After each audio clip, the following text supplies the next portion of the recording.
IHOP in South Arlington with Ronnie Coleman, home away from, I guess you switched from Black Eyed Pea over to IHOP. Oh, I still go to Black Eyed Pea too. Okay, cool. So what have you been up to lately? You actually look in really good shape compared to when I saw you last, so you must be hitting it again? Yeah, I started hitting it regularly again. I take about 6 months off after my last surgery. Doctor said they're going to take that long just to heal up. So he said between 3 to 6 months. So I just decided to take the whole 6 months. Probably lost about 30, 40 pounds. So now I'm trying to get back in the gym now. I've been back about 3 months, 4 months now. I'll put a little bit back, but I still got, about another 30 I can go. Wow, okay. I done lost almost 100 since, I had 7 surgeries now. And I done lost about 100 total from my first one till now. So what are the surgeries you've had? You brought that up. Well, see, I had 4 back. They all pretty much the same. Disc slipping. So what they go in there and do is just try to put cages around them, put spaces between them, and put some screws there to lock them in. Then I had 2 both hips replaced, and then I had the neck because my disc also slipped in the neck. Once they start slipping in the back, it just moves all the way up the spine. So I've had all that worked on, and now I think I'm pretty much done. They done fixed everything. They done put everything back together. Like I said, I had both hips replaced.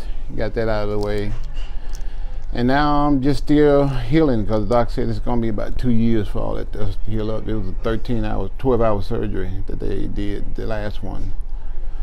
They put 6 screws in there, and the screws are about as long as this straw. They put 2 cages around the disc because I got 4 and 5 slipping real bad. Mm-hmm. And then they put some spaces in between because I done rubbed all my fluid in between the discs. Yeah, it's just gone. Ain't nothing there separating them. So they put spaces in between there so I can have some space. And then he fused everything together. So that's what took so long. They had to put all that in at one time. So he cut me in the back to put in the spaces and the screws. Then he cut me on the side to put in the cages because the cages were pretty big. And now it's been a year now. So I got about another year to go. My legs are still numb, still in a lot of pain from the surgery. Do they think it's because of a lot of the heavy lifting? I mean, is that because of the way you trained? Saying that, would you change anything now? No, because the surgeries, people don't know, but I never got injured while I was working out. Mm-hmm. This is stuff that just caught up with me. Because if I would have got injured while I was working out, I wouldn't have been able to win those Olympias, consecutively in a row. So it basically happened after all that was over with, and it just a lot of wear and tear. From actually I hurt my back when I was in high school. Then I really hurt it real bad in college playing football. Mm-hmm. Getting knocked around. And you were a linebacker at Grambling? I played, middle linebacker actually. Okay. So I was always involved in the contact because when you're in the middle, you're pretty much the quarterback for the defense. So mm-hmm. you hitting somebody on every single play. And I got hurt real bad that one time. I had to actually take off from everything for about 3 or 4 months and didn't do anything because I was in such bad shape in my back. And they couldn't do surgery because it was just this thing, so you really couldn't see what was going on. Did you do powerlifting? I thought you told me one time mm-hmm. before you even got into bodybuilding, right? I actually started powerlifting in high school, and because I was kind of fresh, kind of new at it, I didn't have real good form, and of course that developed over the years. But I injured my back real bad. What was I doing? I think I was squatting real heavy, and I think I slipped a disc. College, or when was this? Yeah, this was high school. I think I kind of like slipped a disc, like real minor in high school. And then I went on to college and slipped another one, playing football. So So it just kind of like piled up on me. What kind of weight were you lifting in high school? I was doing 500 on the squat. Wow. So I was lifting heavy back then too, but you know, I also didn't have good form, and I was also kind of new at it, so I was kind of learning. So you know, you have these little growing pains you got to go through. But when you're young, everything heals up pretty quick. Yeah. So just take a little time off, and you heal up and be back at it again. Well, I think most people watching this, we're gonna, at least people watching this will be fans of yours, so I think it's pretty unanimous. We all feel you're the best bodybuilder of all time. Do you think the heavy lifting and the powerlifting base helped you with, like? Yeah, for sure. Yeah, for sure. Because I was already where I needed to be. You know, once I got started with everything, you know, it only just helped me to get better and better over the years, and stronger over the years. So you know, because I had that background and had built my physique up, you know, it was kind of easy for me to just convert from the powerlifting right into bodybuilding. The only thing I did basically was change the amount of reps, because I was already doing some of the exercises, most of the exercises. So I went from doing like 4-5 reps, you know, a set, to maybe 20 to 30 reps a set. So the exercise is the same, it's more the reps. Just reps, the only thing that changed. Because when I was powerlifting, you know, you're working for power, so you're not really trying to build nothing up. You're just trying to build up the strength.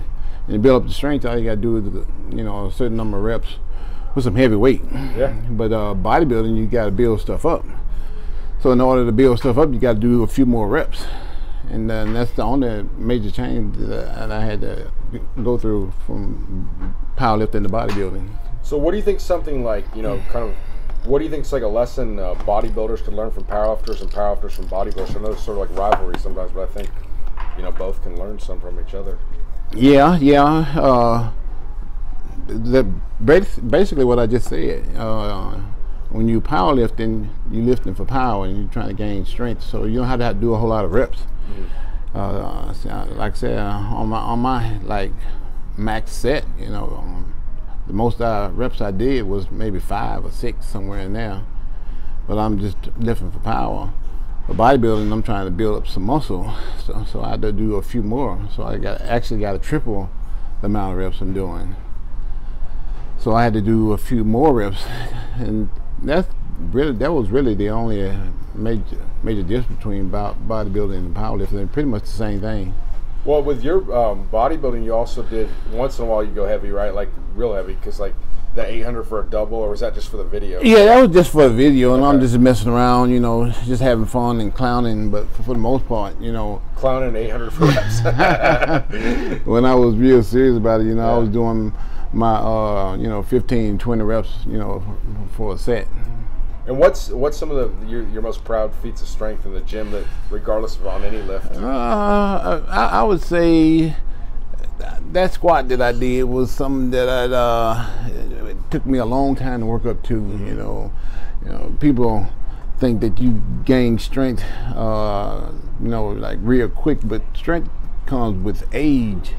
You know, that 800 I did, it took me actually to get to my 40s to get there. You know, I couldn't have done that when I was younger. So I think even, you know, they said with bodybuilding, muscle maturity takes a long time. I think it's the same thing for powerlifting. Muscle maturity takes a long time, and the longer you work out, the stronger you get.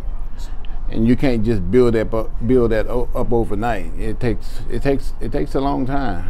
So what do you think, like, if in a perfect world nothing gets jacked up or anything, where do you think would be your strongest at least for you personally? Probably any of my powerlifting moves, like squat, because I squatted 800 for reps. I deadlifted 800 for reps, and bench 500 for reps. So. No, but I mean, how old do you think you are when you're like the average person or anybody I say I started peaking with my power when I got to my mid 40s. Okay. Is where I think, you know, it took me that long to get to the strength that I really wanted to be and lift the heavy weight that I really wanted to lift. So it like I said, it just takes, those muscles have to mature even for power, you know, to get the strength that you're really looking for.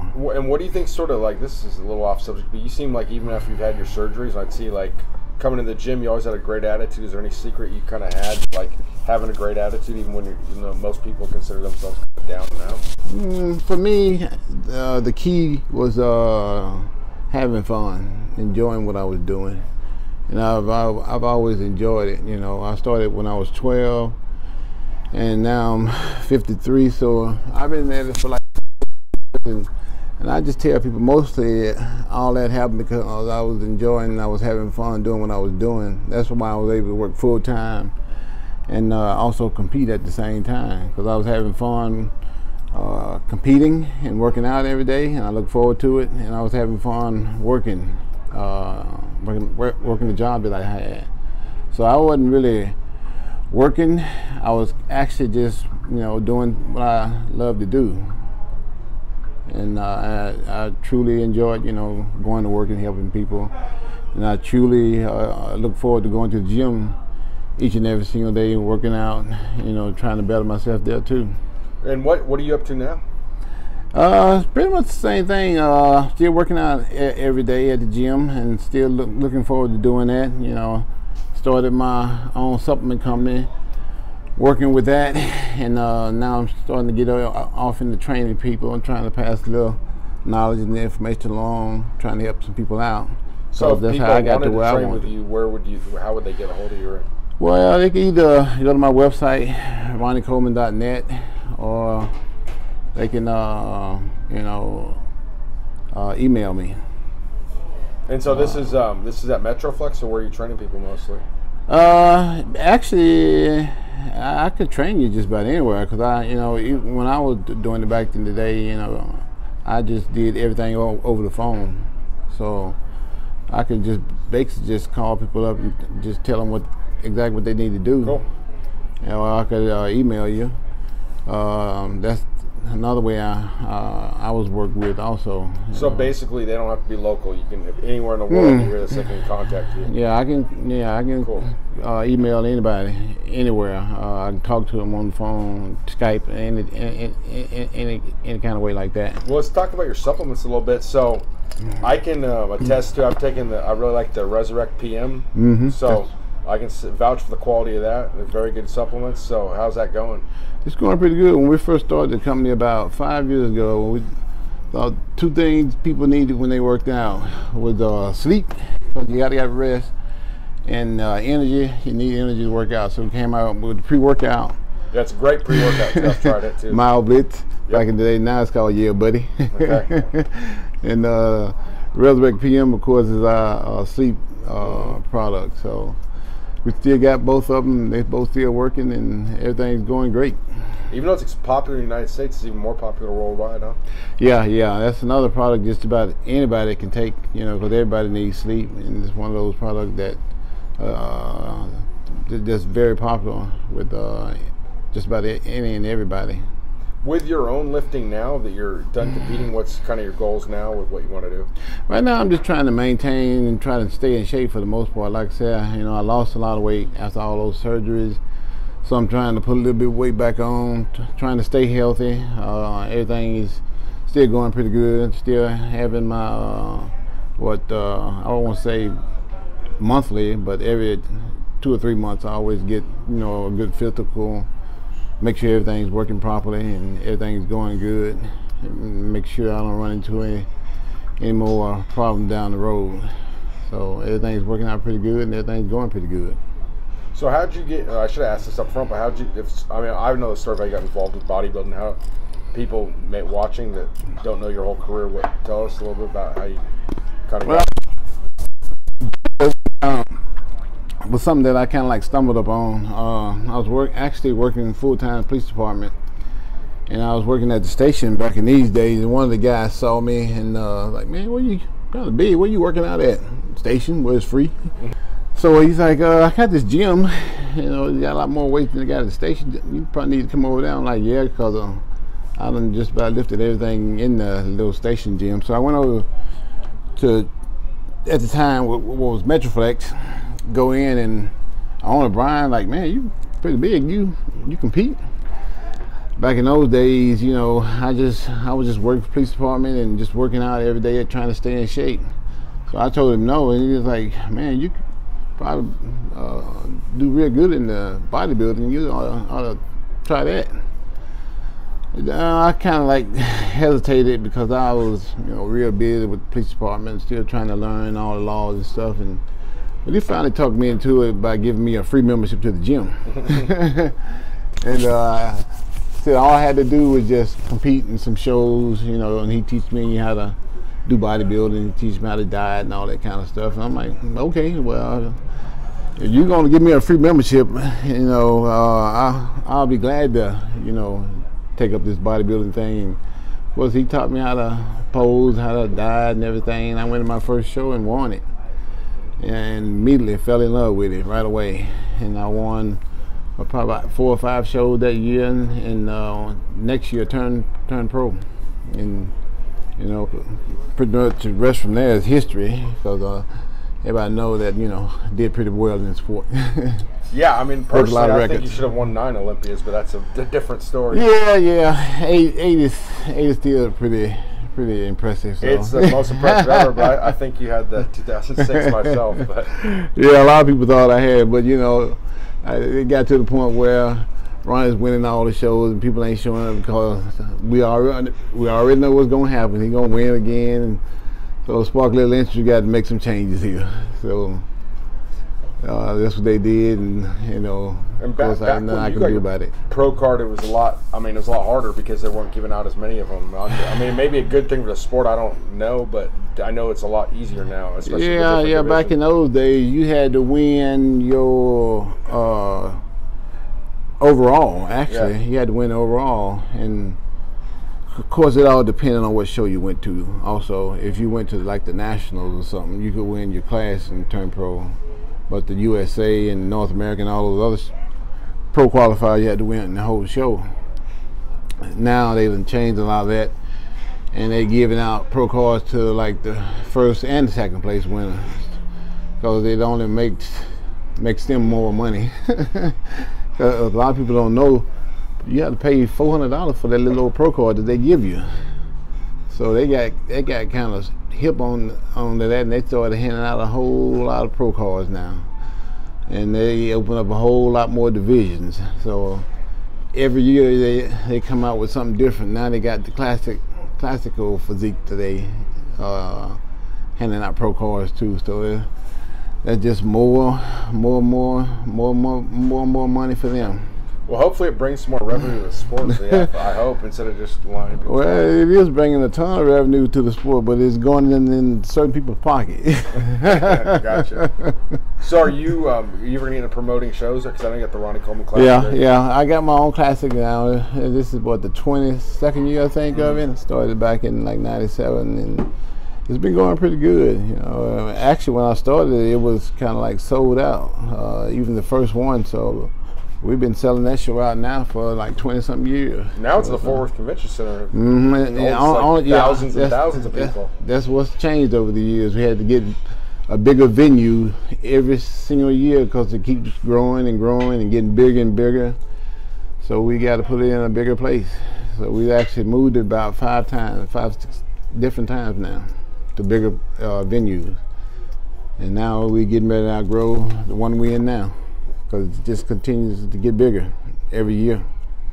Did you have, like, when you're setting goals and stuff, what kind of, when you're getting going, like, and you're at your prime and you're winning time after time, what kind of kept you motivated the whole time? Because, I mean, after like 5 or 6, it's kind of like everybody knew you. Yeah, and that's hard to stay motivated for some people when they're at the top and no one's really got a good shot at beating them. Yeah, well, what's really kept me motivated is because I'm, like I said, I was enjoying what I was doing, and I was having fun with what I was doing.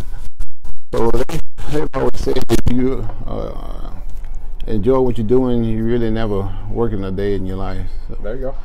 So I'm just having fun, enjoying myself, and looking forward to doing and getting bigger and better every single year. Cool. So, yeah, anything else you kind of want to touch on today or anything? Shucks. I think we pretty much covered everything, you know.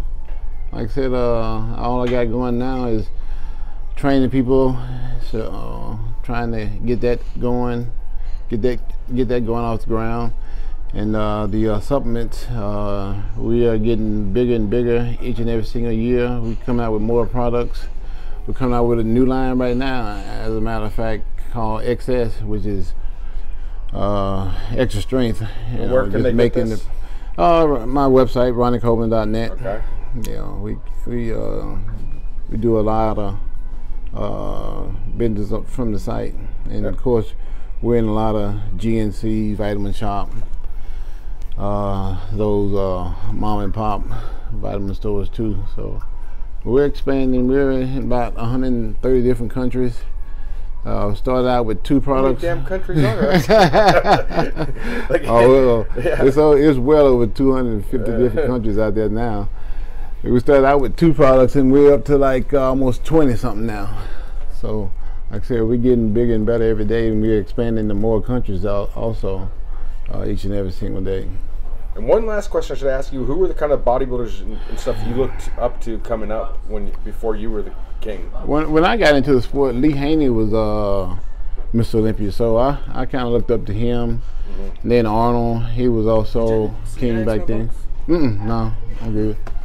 Arnold was also up there too, and he was kind of famous at the time. So I've always looked up to Lee and Arnold, and kind of like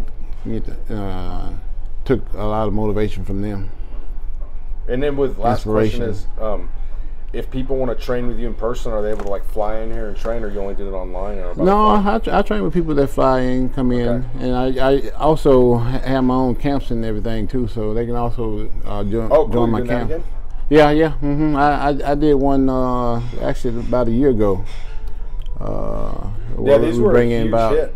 I remember like about 9-10 years ago, you'd have people in all over the world, and got 15-20 people at one time come in, and I work with them all at the same time.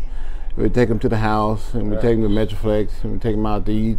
The Mavs game too, right? Take them to the Mavs game, take them to church, and all that kind of stuff. Yeah, it was just like a hangout. It was, because it was actually like hands-on. I thought not knowing anything.